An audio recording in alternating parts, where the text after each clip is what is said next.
Ya Allah, give us the unexpected, undeserved gift. What gift? Min azwajina wa dhurriyatina qurrata a'yun. From our wives and our husbands and our children, give us what makes our eyes so happy that it makes us cry. Qurrata a'yun. It cools our eyes. You know what that means? It makes you so happy you want to cry. When you listen to your child recite Quran, and they love reciting Quran, then it makes you so happy you want to cry.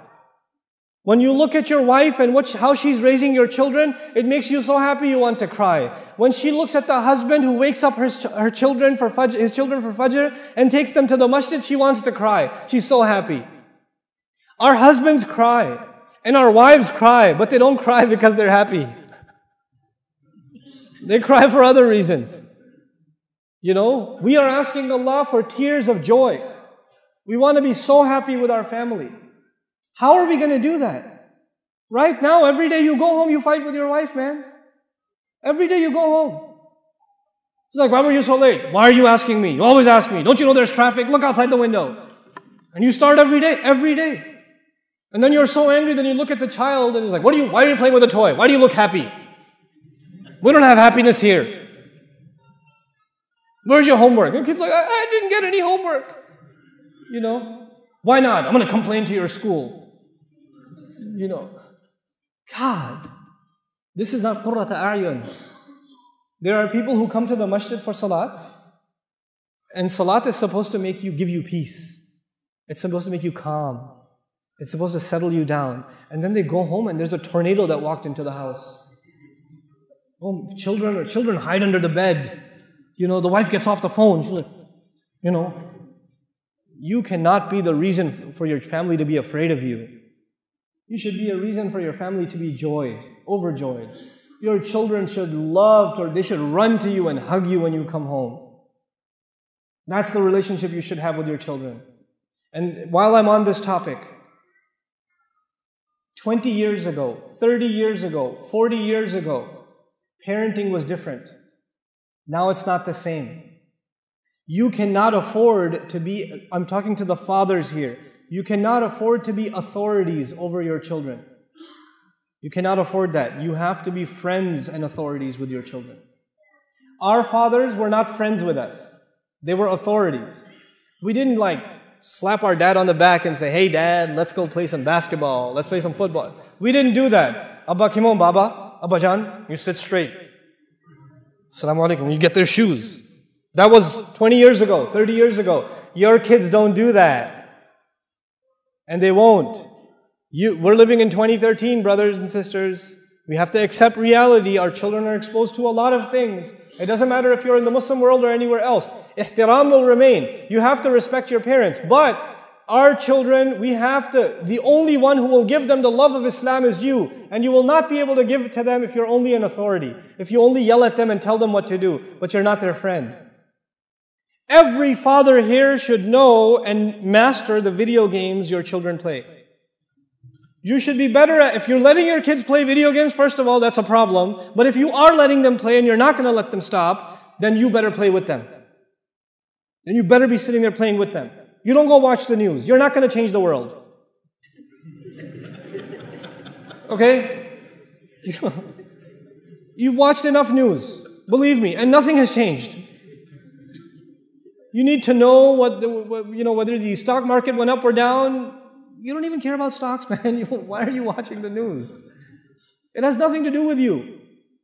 Listen to it in the car. When you're in the car, don't come home and watch TV. Don't come home and watch the news. Come home and play with your kids. Do homework with your kids. Talk to your kids. Take your kids to the masjid. Do that with them. Make your kids love you. I'm telling you, if the fathers don't do this, we will lose this ummah. We will lose our next generation. I am telling you. I'm guaranteeing you. This is the real problem. I cannot come from America. Sheikh Mufti Min cannot come from, all of different places in the world. And they come and they sit here and they give you a dars. We can only help a little bit. We can only help a little bit. The real change that will come in your child's life will come from you. Will come from you. رَبَّنَا هَبْ لَنَا مِنْ أَزْوَاجِنَا وَذُرِّيَّاتِنَا قُرَّةَ أَعْيُنٍ. And now let me talk to the sisters for a little bit. Sisters, you're stuck with your husband. Stop being angry. Accept it. And try to love your husband. Try to make your husband happy. Because believe me, if he gets even a little bit happy, you will be really happy. I'm telling you, right now you say, I'm angry, why should he be happy? I know you, I know. I've talked to enough of you, I know. He doesn't care about me, why should I care about him? And he thinks the same thing. She doesn't care about me, why should I care about her? You start. You be nice to him.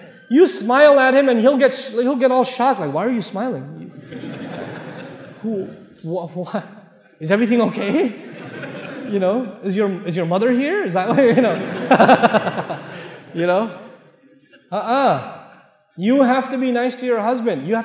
Don't dress up when you go to a wedding. Dress up for your husband. Even if you have 4 kids, it doesn't matter. Dress up for your husband. There's enough shaitan and fitna outside.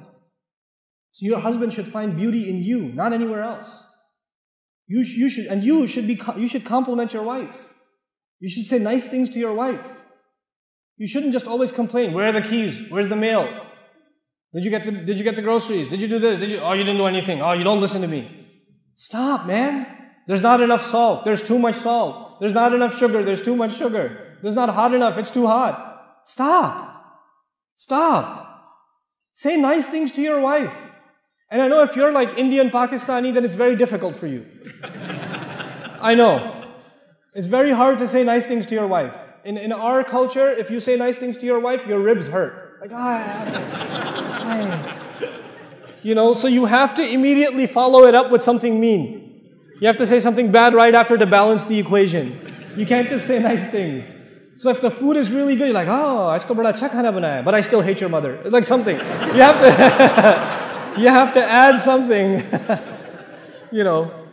But don't try to be, this is the dua. We are asking Allah to give us so much happiness from our wife and our husband and our children that it makes us want to cry out of joy.